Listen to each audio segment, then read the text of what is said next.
નમસ્કાર દર્શક મિત્રો, આપની સાથે હું પાર્થિવ લાણી.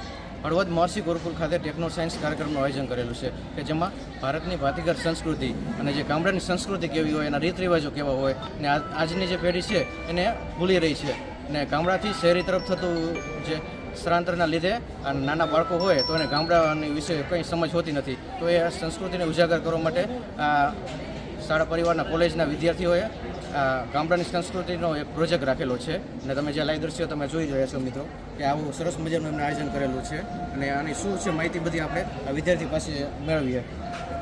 શું નામ છે તમારું? મારું નામ પાયલબેન પટેલ છે. હું અહીંયા BCAમાં અભ્યાસ કરાવું છું. આજનો પાયલબેન, પહેલાં તો તમે પ્રોજેક્ટ કર્યો તો પ્રોજેક્ટમાં તમારે પહેલાં કેટલા દિવસ લાગ્યા અને તમને વિચાર કેવી રીતે આવ્યો? સૌથી પહેલાં તો પ્રોજેક્ટ અમારે ગત વર્ષે કરવાનો હતો, તો ત્યાંની ઘણી બધી તૈયારી હાલતી હતી. પછી અમુક એક્ઝામના કારણે પોસ્ટપોન રહ્યો. હવે જ્યારે તૈયારી શરૂ થઈ છે ને તો અમારે 15 થી 20 દિવસ લાગ્યા છે આ બધું કરતાં. અને જેમ કે તમે જુઓ છો, વેચાણ કેન્દ્રમાં ઘણી બધી બહેનો બેઠી છે. આ લોકોએ ઘરે બનાવી છે ને આ કેટલા દિવસથી બનાવે. પહેલાં તો વસ્તુ અમે સામગ્રી બધી બજારમાંથી સમેટી છે, પછી બધું લઈને આટલું બધું બનાવ્યું છે. બધાએ ઘરે પણ ટાઈમ આપીને બનાવ્યું, અભ્યાસ પણ કરતા જાય છે અને સાથે સાથે બનાવતા પણ જાય છે. અને અત્યારે વેચાણ કેન્દ્રમાં બેસીને વેચાણ કરે છે. આ કહેવાનો અર્થ એટલો જ થાય કે પહેલાંના ગામડાના જમાનામાં કે પહેલાંની જે ભારતીય સંસ્કૃતિ જળવાતી હતી ત્યારે બહેનો આત્મનિર્ભર કઈ રીતે રહી શકતી. તો આજે આ વેચાણ કેન્દ્ર દ્વારા અમારો એક જ મેસેજ આપવા માંગીએ છીએ કે આત્મનિર્ભર રહેવું.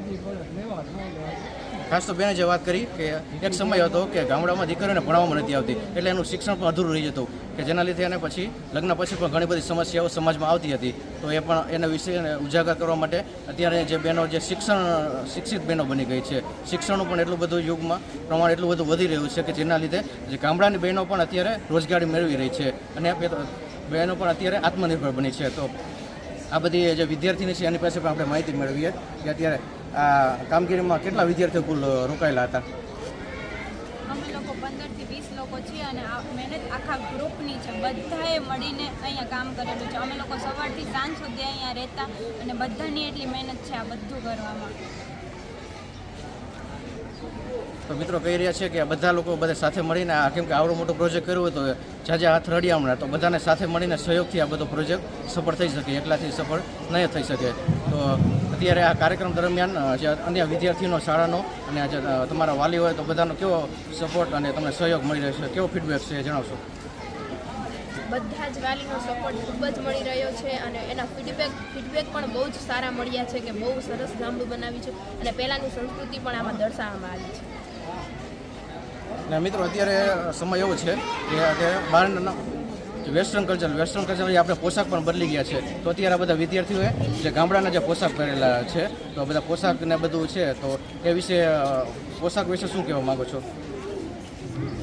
અત્યારના આધુનિક દેશોમાં યુવાનો પોતાનો પોશાક ભૂલી ગયા છે, પોતાના પારંપરિક પહેરવાશો ભૂલી ગયા છે, પોતે પશ્ચિમી પોશાક તરફ જઈ રહ્યા છે. તે એમને ખબર જ નથી કે ગામડામાં લોકો કેવા કપડાં પહેરતા, કેવી પરવરિશો હતી, કેવા સંસ્કારો હતા, બધું જ ભૂલીને તે સિટી તરફ, આધુનિક તરફ આગળ વધ્યા છે. તેમને શીખડાવવા અને જ્ઞાન દેવા માટે જ અમે આ પ્રોજેક્ટ બનાવ્યો છે.